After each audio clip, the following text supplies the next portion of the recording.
peace accord for. If the electoral institution through stakeholders implement certain proposals made by different concerned organizations, let's have electronic collation, let's have electronic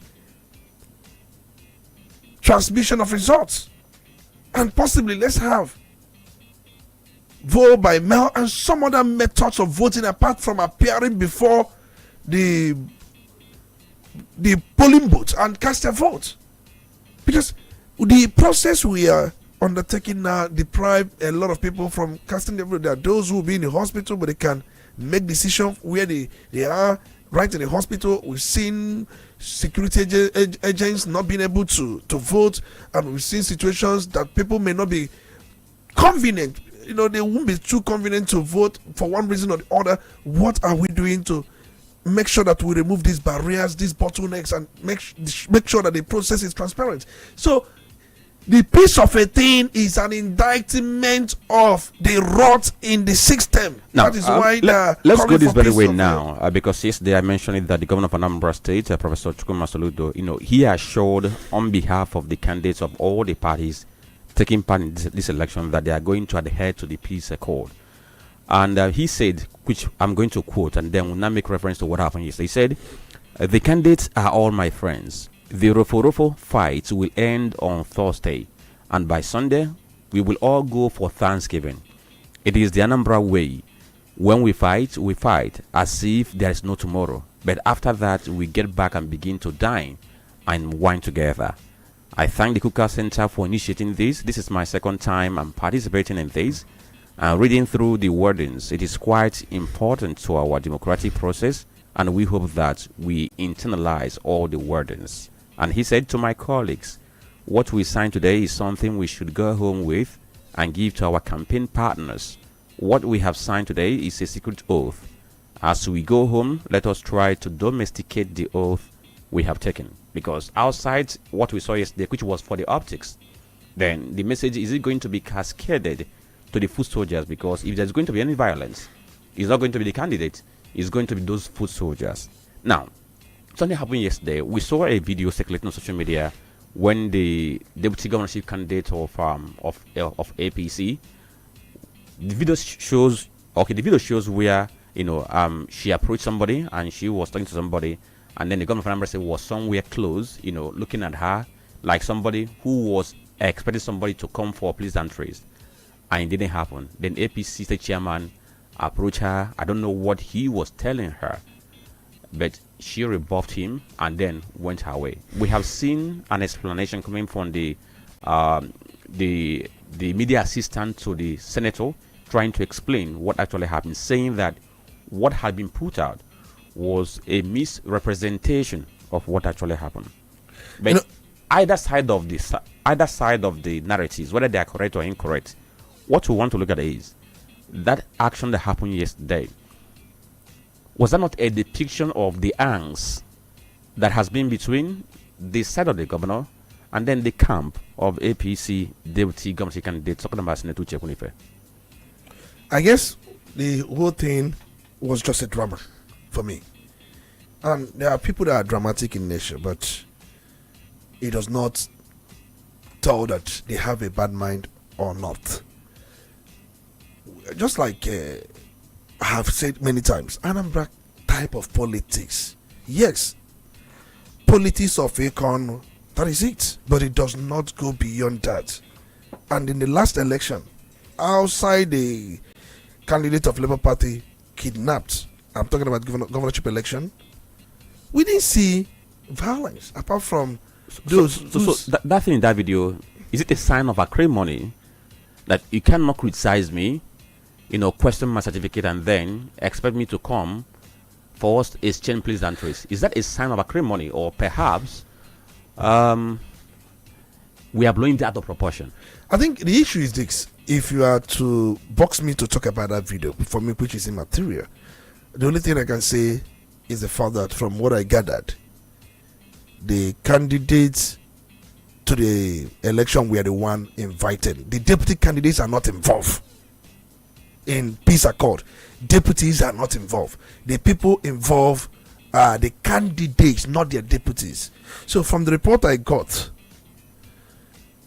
the deputy candidate to APC, Uche Kunife, Senator Uche Kunife, had come, according to their media, thinking that the candidate was not there to represent the candidate. On her arrival, according to their own source, that she discovered that the candidate was already there, seated. That is Ukachukwu, Prince Nicholas Ukachukwu. And she came to Prince Nicholas Ukachukwu to tell him that since he was there seated, that she would continue with her itinerary. But immediately she came close to Ukachukwu, because Ukachukwu was seated close to Mr. Governor, Professor Soludo. What happened? So they were discussing, Ukachukwu and Professor Soludo, both of them were discussing when Uche Kunife, the deputy candidate to Ukachukwu and to APC, came to talk to Ukachukwu about going on with other things she had wanted to continue yesterday. But the chairman of the party, Anambra State APC, Anambra State, Honorable Basil Ejidike, stopped her and told the deputy candidate of APC to greet the governor. Talk to her to greet the governor. Somehow she smartly waved that aside by more like, slightly or gently or softly pushing Ejidike aside, that she wouldn't want that. So that's exactly what happened. For me, it was dramatic. It was just drama. And the politics, sometimes I have said it many times, but people tend to misunderstand each time I try to say this. Propaganda is part of politics. Take it or leave it, is everywhere. During politics, propaganda is part of politics, has always been part of politics. But though its methods, ethics, and intensity differ across time and system, but politics at its heart is about influencing minds, shaping public perception. Propaganda is one of the oldest tools used to achieve that. It involves the strategic use of information or misinformation to persuade. Is off. It becomes state-controlled communication aimed at manipulating truth. So, whenever things fly, I would always advise the senator for her to understand that once you are in politics, there's no way you will be in water without being wet. There's no way. So, she's entitled to her actions and conducts. And for me, that thing may not go, it's not something deep in her heart. It's just a kind of reaction women usually give out.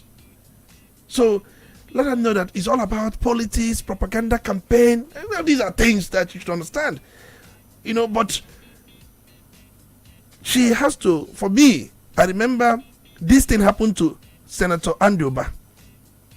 During 2021 election, Anduba was candidate of APC until overturned by Supreme Court.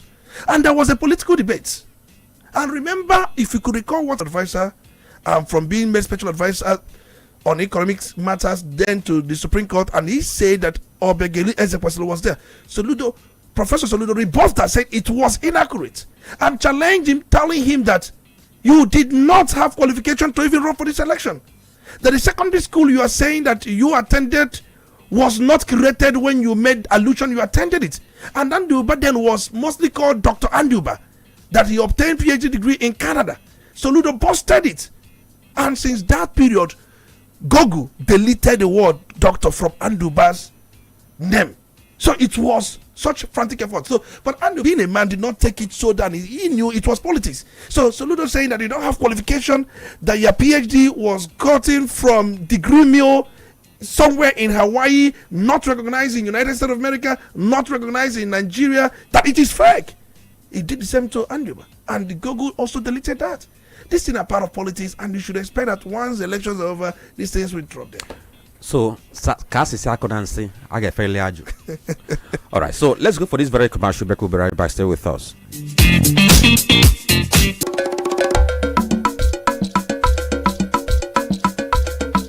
Udala Radio 104.7 FM. Seriously authentic.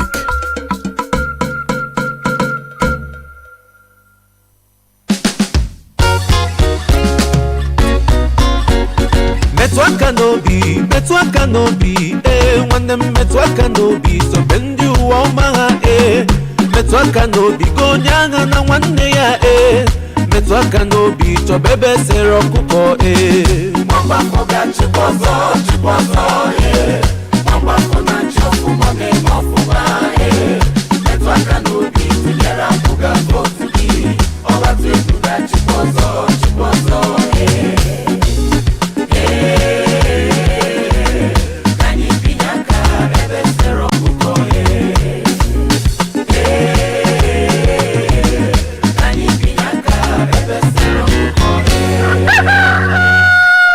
Binya kebe serokoko call what wegu roroma gabaniru.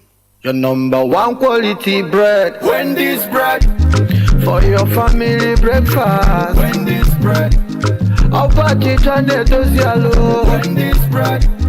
Mama papa they like Wendy's bread. Number one chicha nenyandu. Wendy's bread. Even children they like Wendy's bread. Wendy's bread. Number one in town. Wendy's bread. You get it better tasty. We go sweet your belly. Wendy's bread. Wendy's your bachichoma.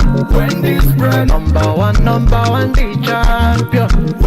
Wendy's bread, your number one tasty bread. You can contact us on our official address, Second Business Park, Enugu Road, GRA, beside CPS, Onitsha, Anambra State. We also have another branch at St. Michael Plaza at Tandy Road. Also contact us on 070-1149-1571. Wendy's bread, your number one tasty bread.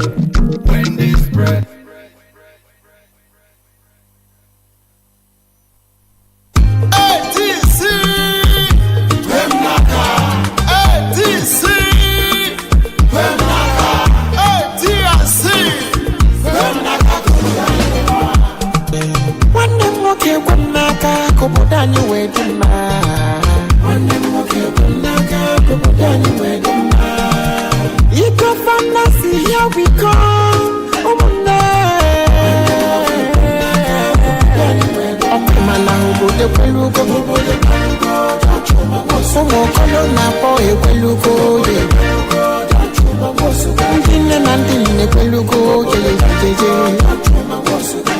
Vote John Chuma Nwosu of the African Democratic Congress, ADC, as the next governor of Anambra State. ADC!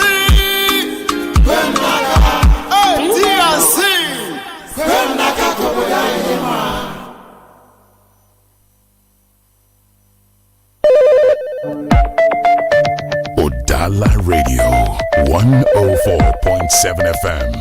Seriously authentic. You're listening to the Polity. Get involved now.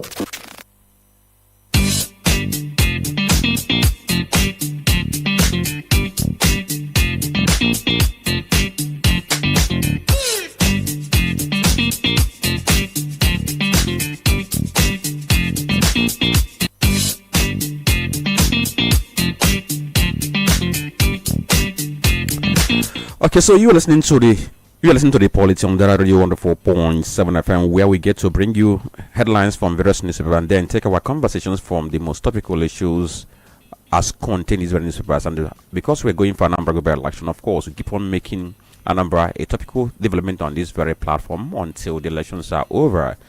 And exactly, because we owe with that very responsibility to bring you all these very updates. You can go to our Facebook page, Udala Radio 104.7 FM, drop your comment there, share the video, and also like that very page. On Instagram and YouTube, we also radio. My name is Franklin and Olisa Mbeki and Chisom. And we're going to leave this issue of what transpires accord ahead of Anambra gubernatorial election. It happened yesterday in Oka. Let's now go to the national level where PDP has been. What are we talking about? And the crisis in PDP, it knows no end, so to say. Let's give you the background, because on Saturday, something happened within the PDP structure. They also announced the suspension of the Magun, Ologunabwa, and a few other persons in that very party, and then appointed some other person as the new acting chairman of the party. Now, the person they appointed is Abdul Rahman Mohammed. These things happened on Saturday, and because we saw Abdul Rahman Mohammed, moving to the PDP secretariat in Abuja, saying that he was taking over or assuming office as the PDP national chairman or as the acting national chairman of PDP. Now, we know that PDP has been in crisis quite a while now, ever since they are trying to see if they can mend defenses, if they can rebuild and have a national convention, but it's not working. Two court cases are there now. One has stopped PDP from going ahead with that very convention, and one has told the PDP to show cause why it's not going to grant the prayer which was made by former Jigawa State Governor Sule Lamido. But the one that happened yesterday, as the crisis was about to first start, police came and took over everywhere. So as we speak now, I cannot say whether Damagun is in charge or whether Abdurrahman Mohammed is in charge of PDP. But the two factions are claiming that they are the persons who are running the show in PDP. Tony, how are you going to describe what is playing out now in PDP? It is expected. PDP would never learn from its past and would never make amends. I have always said there is no difference between PDP and APC. What is different is time and interest at different times. The time and interest. For us, it's another drama. Have branded it the People's Dramatic Party before now. And when you think that the drama is coming to an end, is nearing its closure, another episode will just burst out from nowhere. Wike is the political virus. Is it the virus? Because he hasn't admitted that he's the virus. He's saying those people who are leaving the party are the virus. You can't be in PDP and say you will work for a candidate of another party openly and you are celebrating it. Where is it done? He said he's in PDP and he has publicly said he's going to work for President Bola Ahmed Tinubu come 2027. What kind of party man are you? That is to tell you that he is the virus. And he has got lieutenants. Fayoche, Autumn, Ugwanye, and many of them.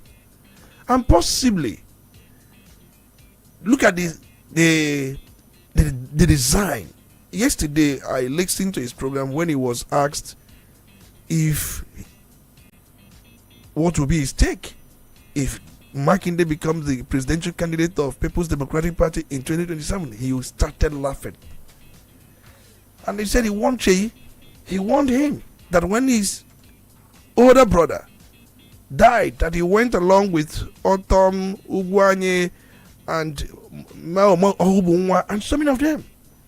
That at that event, he told him that the path he was taking at that time was politically dangerous. That he warned him. That even Bayelsa governor that has just left, that he also warned him.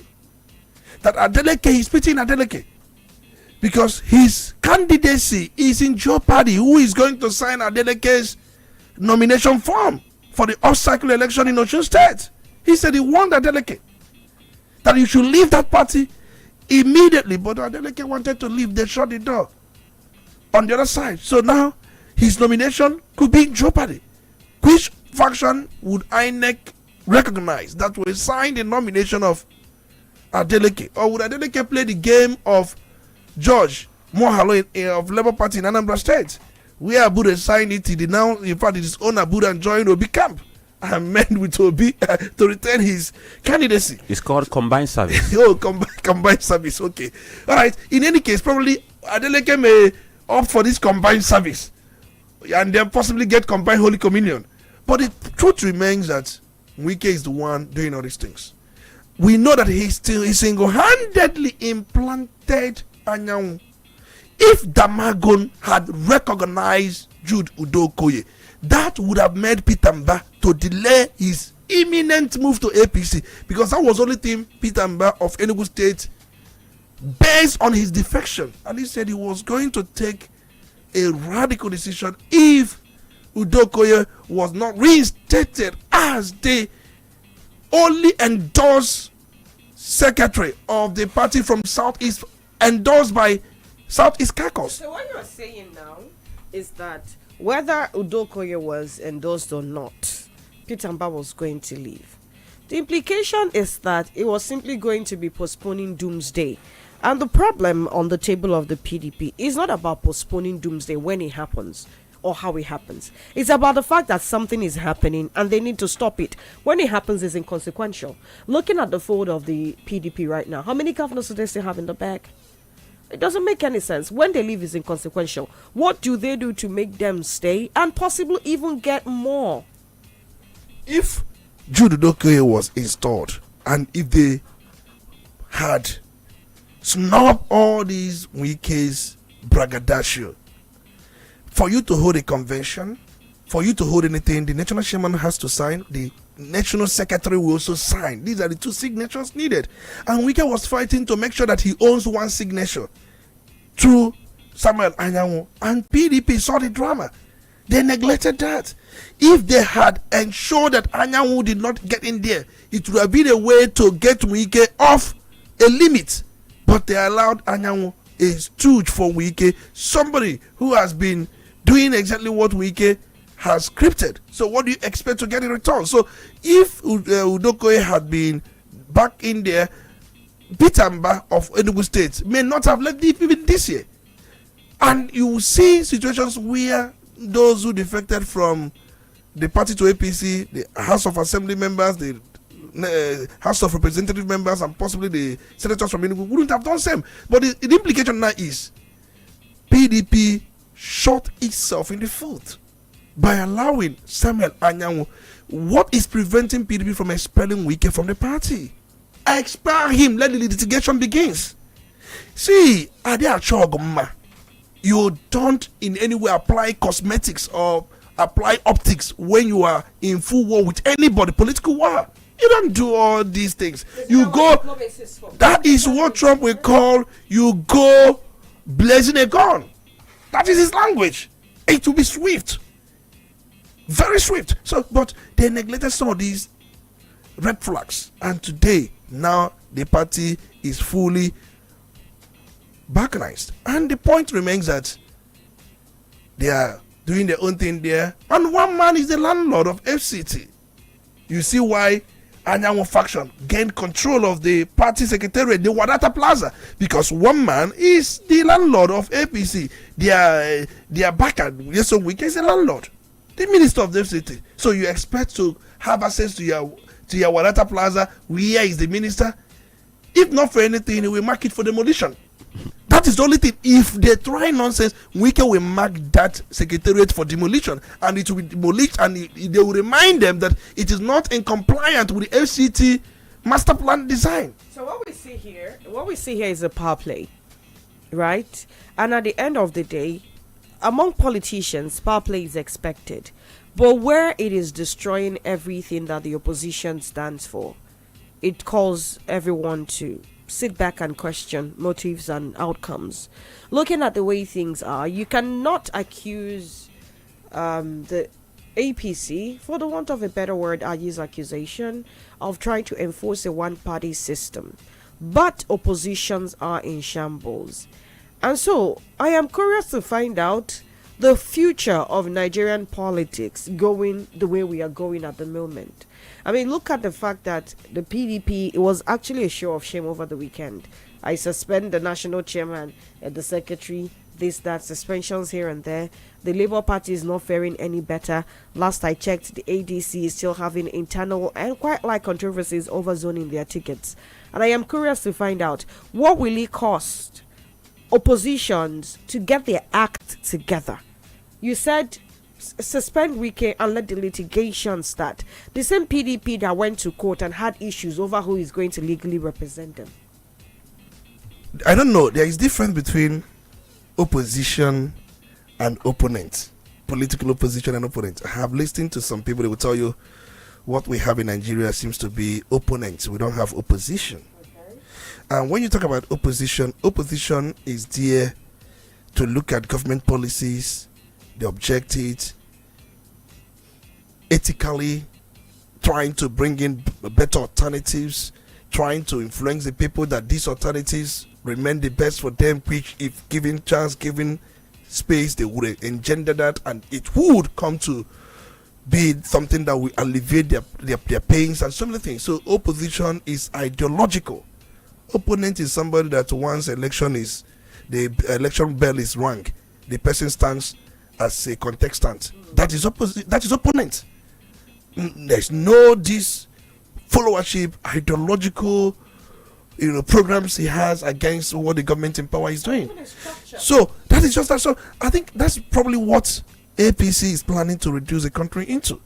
Possibly to reduce it where they maybe a few of them can stand against candidates of APC in an election, but they may not form opposition.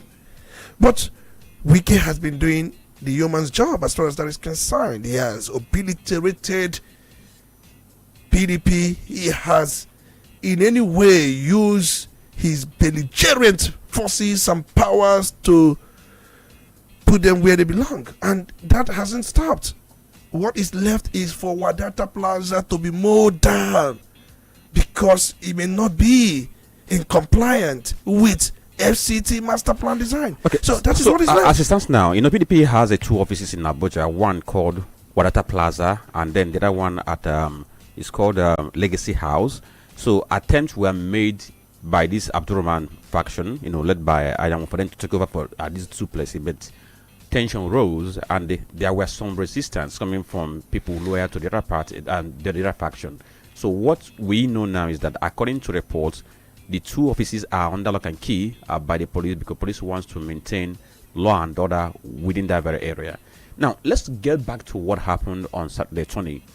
Samuel Anyanwu led some members of the National Working Committee to suspend the National Chairman of the party, Umar Damagun, and they went ahead to appoint an acting national chairman. Before the law of the land and before the law of PDP, can we say that Damagun has removed the PDP chairman?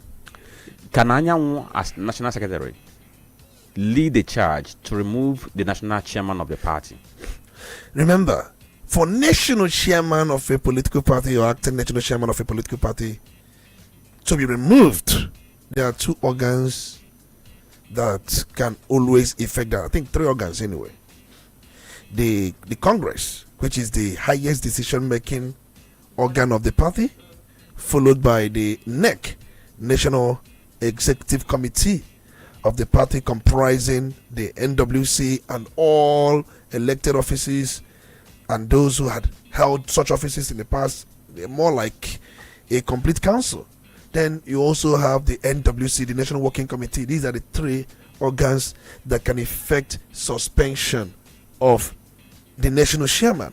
So Anyanwu is acting based on one of these organs. One, the NWC, which he is before now the secretary of that very party. But they must have 2/3 for that suspension to hold. I think they are majorly about 20 something in number. So how many numbers has Anyanwu faction got to suspend? They are not looking at these things. They are not looking at the numbers. They are not looking at anything, because they know what they are fighting for. From the look of things, I think Anyanwu has about 5 or 6 members. So with that 5 or 6 members, you may not have the power to suspend the acting national chairman. For you to suspend the acting national chairman, you must have numbers like 17. I don't think Anyanwu has got up to that number. But Anyanwu was suspended. Remember, the first was Anyanwu suspension, and Anyanwu went and regrouped, came back and suspended the national chairman, acting national chairman. So the Anyanwu suspension, I was gathered, the numbers were there. They got up, I think, about 17 or 16 numbers to get Anyanwu suspended. Anyanwu, not just him alone, about 2 or 3 other persons they suspended. The national legal advisor and one other person. So they went back and regrouped and came back and did their own suspension. So it's a case of if you do me, I do you.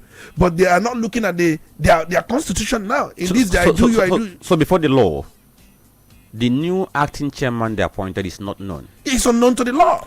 Okay. Purely unknown to the law. Now let's look at let's look at what led to this round of crisis now, because PDP has been in perpetual crisis since they lost the election. We know that, but this round of a crisis, revolves around unresolved issues about the South-South zonal leadership election, control of party structure in across River State. You talk about Akwa Ibom, you talk about Plateau State. We know that there was a time that they claimed that they had congresses in this very area, and some persons who were said to have been elected, and those persons elected are people who are loyal to Wike. But the party said we did not sanction such, and in some cases there was a court order stopping such congress, and you went ahead to conduct that, so we cannot recognize it. And this is why they're having this very crisis. As we speak now, the convention has been stopped by the court. Court is saying, as we are planning the convention, you did not comply with the 1999 constitution, as well as INEC guidelines and the party regulations. That's why you have to stay put for now until the case is examined. Now, for the faction who are now being held at the jugular, I'm talking about the Magum faction, if they are going to make progress in this debacle, what do you think they should be thinking? I think it is not all over for the Magun faction. I think what the court did was interim injunction. I don't think if it was interlocutory, because if for you to apply interlocutory, you must at the same time listen to other party. But interim, for me, you don't need to listen to the other party. You can as well issue it, which elapses, I think, after 14 days or thereabouts. So that one has expiry date. It can expire. But then, before then, the court may also renew it depending on what is presented before the court. In all of this, Wike has pointed out a number of things. The first, that he fought for the party, he defended the party, he was when the party was formed, but the party made you everything you are in life. He's not also counting that. Nobody makes himself. He will always tell you, look at what I did for the party. Can you also tell us what the party did for you to be the chairman of your local council, Obiakpo? It was through the party. For you to be a minister, it was through the party. For you to be chief of staff, it was through the party. For you to come back as a governor, it was through the party. So most times, it's always good for you to be balanced. It's all about, you've done this for the party, you've done it as if that you did it with your personal resources. But that is one. And secondly, since he was denied the opportunity to be the candidate of the party in the last election, and the second opportunity that came, where he was also denied the opportunity to become the running mate to Abdul Salami Abubakar, which I've always said is one of the greatest mistakes Abdul Salami Abubakar made, for not allowing Wike to be his running mate, because the president has every power. Did you say Abdul Salami Abubakar? I think Abubakar, that's what I mean. Okay. So in all of this, immediately he was slapped the first time by being denied the ticket, slapped the second time by being denied the running mate ticket, and also the euphoria, the mockery surrounding these things, like where Iyochayu declared Tambowa as the hero of that very ill-fated primary or the convention that produced Atiku as a candidate, and he called him the hero. And before you know that, he started the battle with Iyochayu, making sure he was suspended, did everything, and then brought Tamagon from nowhere. And when you think he has finished, he has begun somewhere. In fact, Wabara came, he slashed Wabara, the Adolphus Wabara, the conscience of the party leader, the board of trustees, leader of the party. So he has. So do you see? Just please. Do you see the BOT taking over the party at this point in time? We have not heard from the governors who are on the side of the Magun. They haven't spoken ever since what happened yesterday, and the BOT hasn't spoken to. So do you see BOT maybe making an effort to intervene, take over the party in the meantime, while they try to resolve the differences? I have not seen where it is granted or provided that whenever there is crisis, BOT takes over. BOT has been advisory body. In fact, his role is more like advisory. Is the conscience of the party. and they make proposals, they make recommendations, and it's expected that their recommendations will be looked into by the party leadership. So I have not seen where it is provided in any of their laws that they will come in and take over the party. But now everybody is doing whatever he thinks is convenient for him, not based on what the law provides. Because if you look at Wike is not looking at the law. He's not in any way interested in all of those things. He's doing whatever that is convenient for him to make sure that PDP is buried, and he has been planting one party system. That's what he wants. He frees anybody that comes close. But the truth remains that how long would he continue to do this? When he was asked yesterday, why would he be going around with their two sons? He said, one of my sons is a lawyer and the other person is, I think, other thing he called. And then I asked one, what do you want to do in life? The one said, I want to be a farmer. He said, okay, no problem. You have to learn that. I have to take you to Jordan. I have to take you to every part of the world for you to acquire the necessary skill to be a farmer. The other one, what do you want to do? He said he wants to set up a broadcasting outfit. So, you know what? I'm going to take you around the world and then ensure you get that. That he has two sons that are not smoking. That Nigerians would have been happy if one of his sons is smoking weed. What's our business there? But he said that if I had taken my enemy's son around, would I have committed? He said there's no law that stops him. I do not think Nigerians care about where he takes his son to or not. What they care about is, we hope it's not on the expense of the public. That's their concern. That's our only concern. Besides, Tony, I was going to ask you, when we blame Wike for everything, Wike is not a saint. We understand. He's a man who, when they say pride is that you, Wike is probably the person you define with that. But Iyochayu played a key role in destroying the PDP. I mean, we all sat around when Iyochayu went back on his words, and that further strained the relationship within the PDP. And that strain eventually brought them to where they are today. Probably if Iyochayu, as an elder statesman in that party, had put things together when he should, maybe we wouldn't be here today. But after all of this, Wike simply just helped him, would I say, Wike was representing his own interests. And while representing his interests, Iyochayu's already laid down destructive path, was what he had to work on. So when we blame Wike for this, do you not think it's a one-sided argument?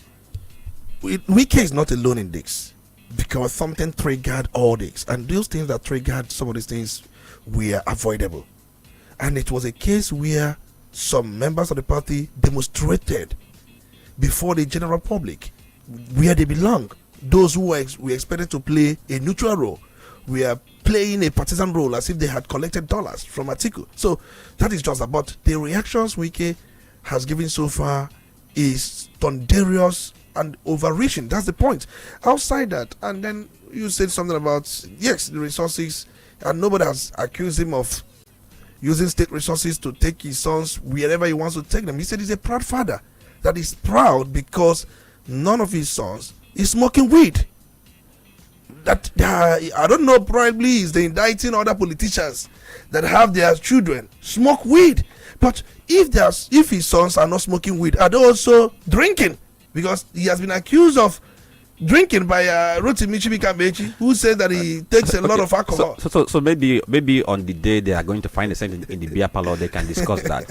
Now, let's talk about the concerns that have mounted ever since U.S. president, the one we know as the most powerful president in the world, ever since he spoke about the claimed or acclaimed genocide in Nigeria against Christians, and he said they are going to deploy military action in Nigeria. There have been several reactions regarding that. Yesterday we talked about Fani Kayode saying that bring it on, we are ready. We also saw Asadi Dakubo also saying bring it on, we are ready, we are going to deploy everything and make sure that we crush you. But that seems like like a cat, not a cat, a rat challenging a cat to a fight.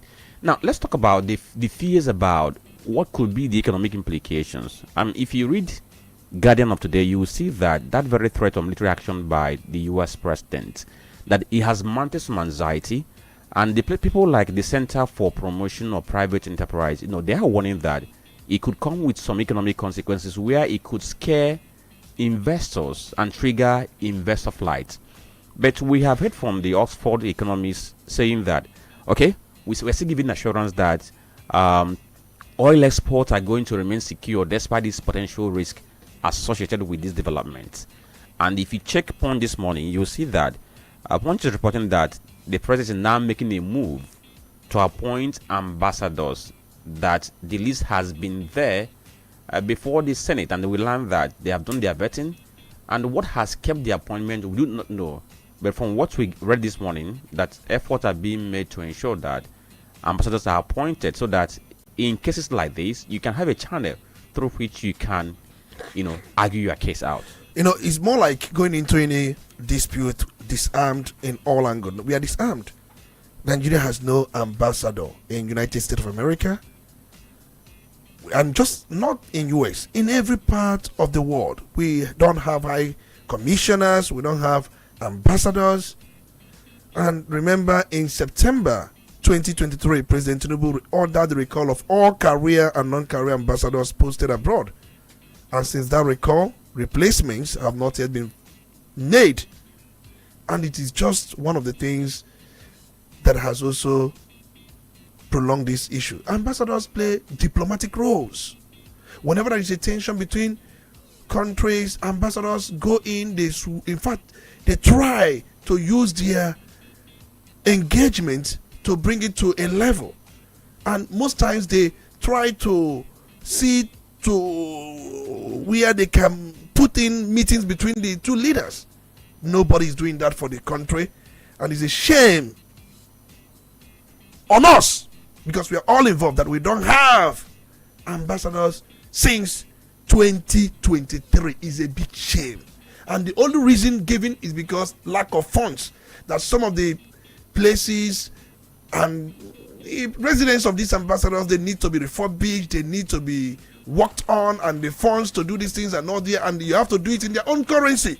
So they are calculated what it would take to put these things in order, over 1 trillion. And he said, if there are some other challenges we have here, we can put the money in, but we can start doing these things little by little. We cannot do all of them at the same time. So it is a very, very saddening, and it's inevitable now. We are trying to appoint an ambassador because of what is going on. There's no way you can treat. Tony, okay. Yesterday, Wike, when he was also responding to questions, talked about what is happening between Nigeria and US, and he said that is politics taking too far. I've also read commentaries where people are trying to draw inferences from what happened when Nigeria went for a summit in the US, and Nigeria left its policy of non-alignment to make a call for the recognition of Palestine as a state. People are saying that perhaps that could be what got Trump irritated, and he has found a reason to strike a revenge. I have said this yesterday, and that is exactly the case. I said it, in fact, I have also written an article on this. It is important you must live by what you preach. I don't know, like Femi Fani-Kayode that write rubbish. I don't know if government sees do some of these things and then uphold them. Nigeria as a country has a non-alignment status, and it's one of the most defining features of its foreign policy, especially from independence in 1960 through the Cold War and beyond. When you are non-aligned, you must remain non-aligned. And the truth remains that non-alignment means a country chooses not to formally align with any major power bloc. For example, the US-led West or the Soviet-led East during the Cold War. Beyond the Cold War, in every confrontation, country maintains independence in foreign policy. But Tony, choosing cooperation. Why is US not doing same to France? The likes of UK, who also said they are going to recognize Palestine, and they have done so. There are about 6 other countries who did that.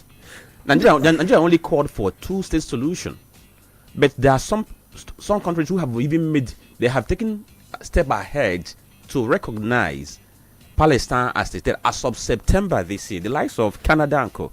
Why is Trump not taking the same measure, if actually the reason behind this is because Nigeria decided to drop its policy of non-alignment at that UN summit? The UK, some of these countries you mentioned, they are aligned. You can't say you are neutral and 2 persons are fighting and then you are supporting one based on whatever you think. The countries who are making these decisions, they have maintained that they are not neutral. Non-alignment in a layman's language means we are neutral. So for you to bring that up before the world that you are neutral and you are supporting the call made by countries that belongs to one bloc or the other bloc, which bloc do you belong to? And there was this frantic effort made by Nigeria to belong to this bloc. I remember. So we are still negotiating whether to the BRICS, whether to and if you belongs to BRICS, though BRICS for them the reason given is that because it has to do with the economic reasons, not on political reasons. And when you talk about non-alignment, it's purely based on political reasons, not economic reasons. So most of these countries you've mentioned, of course, they have their political reasons for whatever they're doing. That's what we call international politics. I've always maintained that. You have Western Bloc, you have Eastern Bloc, you have non-aligned movement. That is, they're called neutrality and independence. You also have the BRICS, which is economic multipolarity. You also have the Global South. You have the Sino-Russian Bloc. So these are blocks in the world. Where do you belong? You said that you are non-aligned. Why are you supporting the call for two-state solution in Palestine? Because you are making a political call. All right. So we're going to go to the phone lines now to bring in the caller so that we get to have their input into this very conversation we'll be having this very morning. 0803-221-6973 or 0803-827-6694. Don't forget that you have a limited time for you to make your contribution. So once you call in, please make the best use of your time. Make the best use of time, I emphasize. You're listening to the Polity. Get involved now. Hello, good morning. Okay, try again. Let's see. Hello, good morning. Good morning. Streaming live from Osmoro. All right. Go on, sir. Good morning, my gentlemen in the studio. You see, Nigeria becoming a member of a non-aligned movement. Yes, so you said it all right.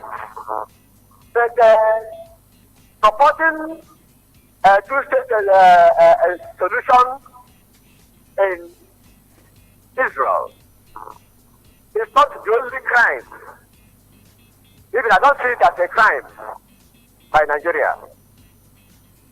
Do you know that in 2015 when Trump won his first tenure, that there were two groups in Nigeria? A group was saying, thank you, welcome Trump. They were moved down. They were killed, massacred in his watcher. While there was another group in the north saying no to Trump's winning. They were guided by police and soldiers. Nobody was hurt. The pictures of them killed were sent to Trump. Unfortunately, he didn't come for second tenure. He was defeated. Nigeria used their military to invade the house of Mazi Nnamdi Kanu. Killed so many Christians here.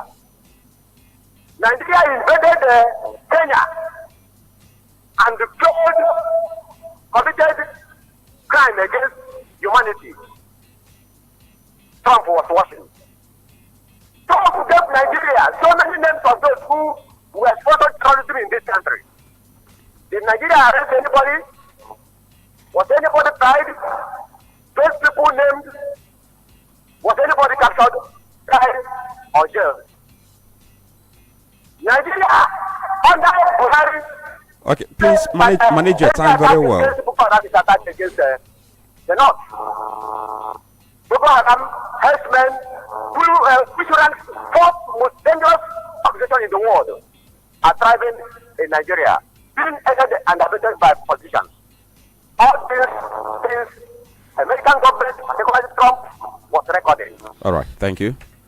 Thank you. Please, when you call him, please manage your time very well so that you don't overshoot. Hello, good morning. Franklin. I'm the doctor doing Olisa Mbeki, Chisom. Very good. You're welcome. It's good to have you. Yeah, Go on, sir. Let me start with the forthcoming election in Anambra State. Even though that Olisa Mbeki has said, yes, exactly what it is, that the signing of this accord is not justiciable, it's not binding on anybody. But what is worth doing is worth doing well. You don't need to be enforceable before you obey it, because it's just good to be straightforward. And we are expecting such thing from our leaders, that their word, that we are holding them on account of their statement and whatever they said in the public. So they have to respect that peace accord. We want peace in Anambra State, and we are using this forum to warn everybody here residing in Anambra State to be peaceful. We have never seen a violent election in Anambra State before. We are not known for that, and we are not going to see it happening in Anambra State. So everybody must be peaceful to make it work. And on the account of what is happening between America and Nigerian government, we just want the federal government to just take it serious. It's just a call to come and put their house in order. It's not all these people who are boasting, the people that are saying this, that they are ready for war. They are just a ranting of ants. Because looking at America, what can you do to America? And what they are doing is just like a prayer of the people being answered. And that is why, if you fail to do something, we are expecting something different here, because America cannot say something and they push it aside. It is clear that there is a genocide in Nigeria, and all the people that are involved in it must take precaution, because already the focus is here in Nigeria. Okay. I don't think that it is an issue of the statement, because Trump has said it before, even in his first demo, when he confronted our president there, that he's asking question, why are you killing Nigeria? All right, So that will be all. That thing has been in place before, not now. That All right. is why I can say that it's because of the statement that they are recognizing two states. All right, thank you. Thank you. So, Tony, I don't know if you saw the reply that a U.S. senator made to the statement made by Senator Rabiu Kwankwaso. Kwankwaso said, rather than threatening that the U.S. should find a way to help Nigeria, and Senator has replied saying, like asking, do you want us to expose your involvement or your complicity in this whole thing? Let's take more calls. We'll get to that towards the end of this very show. Hello, good morning. Okay, 0803-221-6973 or 0803-827-6694. Good morning. Yes, hello, do you have somebody? Hello? Yes, good morning. Hello? Can you hear us? Hello, can you hear us? Okay, I think not ready. Good morning. Hello, good morning. Yes, good morning. Your name? This is Obuji Gerald.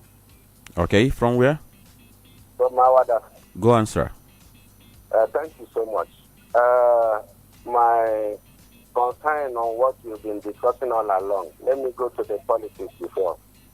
Bear it in mind that the prophecy has been on. This tribe, no group wants this tribe to come into that seat because of the Biafran war. And our brothers in the Niger Delta, like Wike, is one of them. Look at what Asami Dokubo is saying. In regards to what America is doing to Nigeria, it's trying to help Nigeria. But the reality is there, whether they like it or not. Are they talking of the Deborah or the woman, wife of a pastor that was killed in Kano? Are they talking of a reverend father that was born in Niger? Are they talking of what happened in Sokoto or Erufai, what he did in Kaduna? Why are they denying what is true? Okay, fact, hold on, please. Hold on. If they don't want this tribe towards this our side, they can allow us to go. Okay. So that they will can you hear me? The prophecy, Can you hear? It is. Okay. It's not to diminish what you said, but I just want us to understand. I think the bone of contention here is that US is saying that there is a state-sponsored genocide against Christians, and Nigeria is saying, yes, Christians have been killed, Muslims have been killed, but it's not state-sponsored. I just want us to get this very fact very correctly. Hello, good morning. Hello, good morning. Yes, good morning. Your name? Yeah, my name is George, calling from Asaba. Yes, go on. Yeah, let me take on Jason Wiki. It's just a country like Nigeria. It's where person like Jason Wiki will be blabbing, saying all manner of rubbish in the okay. Hello? Hello? Yes, can you mind your language, please? Yes, I can mind my language because I can't see why only a single man will vow to destroy a political party that has been in existence since where he himself wicked is nobody. He vowed to destroy that political just because he see that the political party did not deal in this. And they are telling me to man, why did you... Okay. You know, there's this thing about we Nigerians, which I just want to point out. If somebody calls in now and says that what you just said is rubbish, there's no way you're not going to feel bad. So because Wike is not on the platform does not mean we cannot protect him. You can't say that what he said is rubbish. Please, let's understand sentiment the way it is. If I say if I'm going to say that what you just said is rubbish, there's no way you won't feel bad. So let's understand why we should moderate language. Hello, good morning. Hello. Okay, at 0803-221-6973 or 0803-827-6694. You can go to our Facebook page, drop your comment there. Good morning. Wonderful morning to you, sir. Yes, good morning. Go on. Your name? Good morning to our lady. Good morning. Good morning to you. Beauty. I greet you, sir. Good morning. You're welcome. The man that always called a straight. You're welcome. Thank you. Kudos to you people. Udala FM. There is a voice of a chair. I am one of one now. One of the and they were calling from Onitsha. Okay, go on, Oloye. Thank you so much. I think what American president said is right. No country that has conscience that will take Nigeria serious. A country like United Arab Emirates, then the people that are totally terrorists in their country, here in Nigeria. Nigeria government is not doing anything. After 6 months, a country like America, name almost the same people that are sponsoring Boko Haram and the terrorists bandits here in Nigeria. Nigeria government did not block the account or do any arrest. But the people that sponsor the NSAS and NBA government, their accounts were blocked and almost the rest of them was arrested. But here we are treating bandits and the terrorists with kiss gloves, standing with them. Some of local governments in Germany in the north there, and even some governors are negotiating with them. How can a country that wants to move forward be doing that kind of a thing? We are spending a lot of money buying arms, but we don't see the results on daily basis. People are being murdered on daily basis here in Nigeria. So if American government, Mr. Trump wants to send the troops to come and help us out, let him do it. That is my own contribution this morning. God bless Nigeria. Okay, thank you. Hello, good morning. Okay, try again. 0803-221-6973. Good morning. Good morning. Your name? My name is Basilu, calling from Onitsha. All right, go on, Mr. Basil. Thank you. Good morning. You're welcome, Basil. You're welcome. Let me speak on the issue of America and the Nigeria issue. Let me say, I want to ask you a question. Please, is the problem with Nigeria, is it not insecurity? If we have insecurity, and America said that they want to come and help us, so what is the problem? Are they not telling us that we have a problem in our country, that we have to resolve our problem? Had it been that we resolved this problem before, has America had the right to come in? Is it not because of you have an insecurity? And another question, is the America coming to fight Nigeria, or are they coming here to fight insecurity? in Nigeria, the killing of Christians in Nigeria. Then I watched what Wike is saying yesterday, and I was like, how is Wike taking everything politically? Even the life of people, Wike will come and take it as a politics. He said that his politics is taking too far. Which politics is taking too far? When the herdsmen and all of them killing people, the terrorists are killing people anyhow, he now didn't take it as a policy. Now America wants to come and help us, he's now taking it as a policy. It's Wike, everything about Wike will run on politics, and politics. That is very bad for him. So I think Nigeria is a hard time. We have to do something in our own self. Stop colonizing ourselves. Colonizing ourselves because the Americans have come and go. The British have come and go. Now we are colonizing ourselves. The problem we have is that we colonize ourselves every day. And right. make the people suffer. It's very bad. Thank you. Thank you. So, Tony, just quickly, is America offering to help Nigeria? I think if you look at the language used by Trump, for me, it's not a kind of help. It's a language of force. And when Trump said that the U.S. could go in militarily, it implied unilateral action, not cooperation or aid.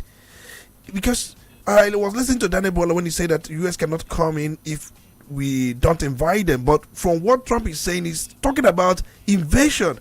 But he said that he will come to fight these terrorists, to eliminate them, to make sure. But he is doing it unilaterally. So you can't just sit back and be comfortable with it and call it a help. Okay. Hello, good morning. Hello. Good morning, Francis. Good morning. Your name? Yeah. George. Okay. Yeah, like what I'm saying, you see, it's not a country like us, like Nigeria. A single man can't come and you are not asking a question, where is Saraki? And those people that is running around with PDP or up and down, what are they saying with all these things that's going? Because the other time we said that if only PDP can come out straight and punish this man, suspend this man, because I've never seen anywhere in this world that somebody will be in another party and be declaring and trying to let us know that nobody from your party will fight against this man in the next election. And the person is saying PDP. What sort of a country is this? You are there now blaming the opposition. Shehu asked him yesterday, who are the people in the opposition that you are referring to that did it to Jonathan? It's not the same paymaster now. It's the same paymaster now. Thank God that if you go to the social media now, you will see all the tweets that you have been tweeting. All the time that they are trying to make US to intervene during the time of Jonathan because they want power them. The same thing is happening to them now. And now he's taking it as being opposition. You see, for me, I'm very, very so ashamed that as a Nigeria that we be in a country that we have somebody like this so we can be in the head of affairs in our country. All right. Good morning. Okay, good morning. What he just said now, if you go to social media, you will see some of the tweets of Bayon Anoga and the president many years ago when they were not in power, you know, talking about how Christians have been killed, this and this and this and this. And that tells you that whatever we do here, it's like it comes back to us working a circle. I saw a report this morning. Some persons were alleging that sometime before he became president, the president had accompanied a couple of other stakeholders to America to go file a report against what they termed the nonchalance of the Nigerian government then towards the killings of other Nigerians. And so some persons say the report is probably still being looked into, giving rise to the statements that came from the U.S. congressman and eventually what Trump said over the weekend. But then we're going to go to Facebook and see what you have to say. John Paul Celestine says, based on American threat on Nigeria, it is a clear indication that what goes around comes around. President Tinubu and some oppositions during the time of President Goodluck Jonathan went to America to report Goodluck Jonathan to Trump. Now it has backfired on them. The measure you used to give for someone will be given to you. Okay. Let's take your own comment now. Henry Elu. President Tinubu's financial support for the campaign of Kamala Harris is the reason behind the threat from Trump. Interesting perspectives. He hardly forgets. Tinubu, as a politician, should have known the consequences of his uncalculated political allegiance, which has led us into excuse me, please, this mess. Tinubu brought it on us. He would fix it without involving us. Quite interesting. He said, God bless Donald Wadiegu Kechuku Trump. Okay, so this has to be the most hilarious thing I've seen this morning. Amara Michael, that's a Wafy Mike. He says, to be precise, our so-called leaders, and some of you journalists are calling the help that our brother, President J. Trump. I mean, whose brother? Like? At this point, Franklin, he I don't know what he's talking about. I really don't know what you're talking about. He says Trump is coming to help and not invade Aso Rock or military base. So, Arinze Bartholomew, he says we couldn't fight Boko Haram and other terrorist groups.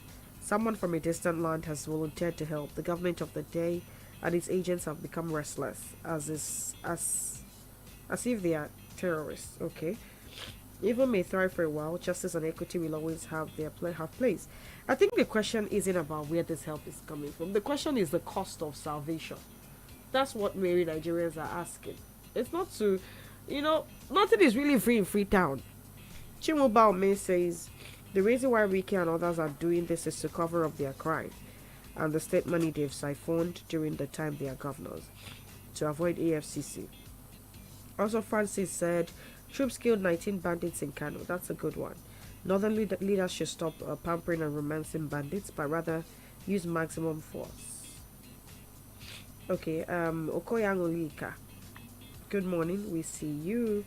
John Mbe says it's lamentable that Chief Emeka Anyoko, an Igbo diplomat who was Secretary General of the Commonwealth, maintains silence and indifference at a time his kinsmen are being massacred by terrorists. Pathetic indeed. Celestine John Paul, he says, based on America's threat in Nigeria. Okay, I think I've taken your comment before. Now I'll go over to the previous video and see. Obina Williams, he says the peace accord is just to fulfill all righteousness. They should stop deceiving themselves. Celestine Ebato, we see you. Well, you think that Apga is being defended now. Interesting. Godswill Okoye, the peace accord is signed by Anambra election candidates. It isn't necessary because it doesn't change the fact that election in Nigeria is never conducted by free, or is never free and fair. But on the other hand, election is not a do or die affair.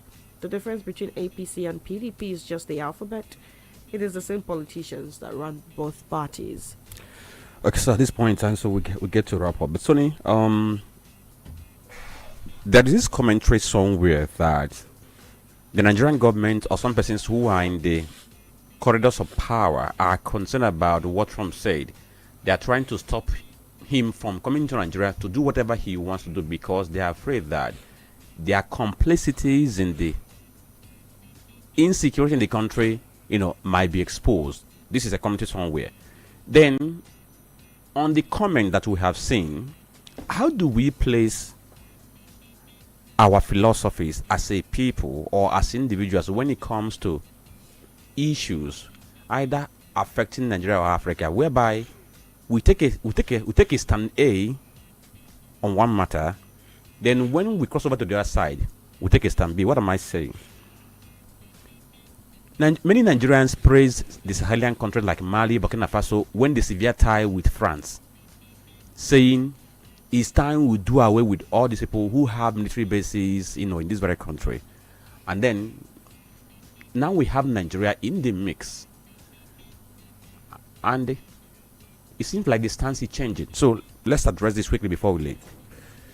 I think most times people are guided by their interest, not by patriotism or nationalism. We've seen different sides people have taken over the time. I remember when Jonathan was in power, many people who are taking sides that are taken now. If you have to rewind back, they may have taken a different side. So it's all about interest. It's all about likeness. It's all about what you feel about a particular person being in power. But this is a time we must unite. Yes, we know there are things we've not done right, we've not got right. There are things we've not done, just like I said yesterday. that sometimes we have seen these things happening. We do not do one thing or the other when we are supposed to do them. But remember one thing, what triggered what is going on now is because of Nigeria's alignment status with the Palestine, which US basically opposed. And some people ask, what is the crime? The crime is international politics. US has vested interest in Israel, and you are going against the interest in your own call, in your own way, when they are making certain donations, giving you money in eggs. So the crime is going against the interest. And for them, they feel that they are the superpower. They can invade any country that comes close or comes against the interest in a way they can easily trigger it for the optics. So that is what is going on now. But for Nigeria, it is a wake-up call. It is a call for action. What do? Let's begin to do those things we have not done well. Let's appoint these ambassadors. And let's also see ways of reducing this tension, because any conflict with the US will affect our business, will affect our economy. The dollar we use is their money.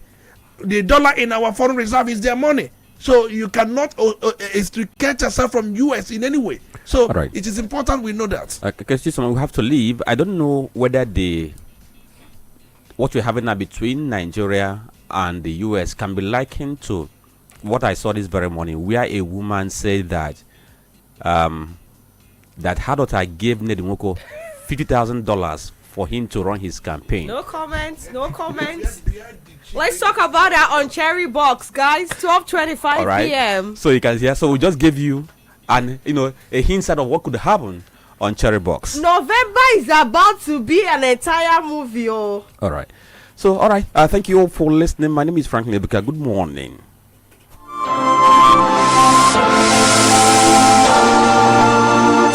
Rastafari Selassie,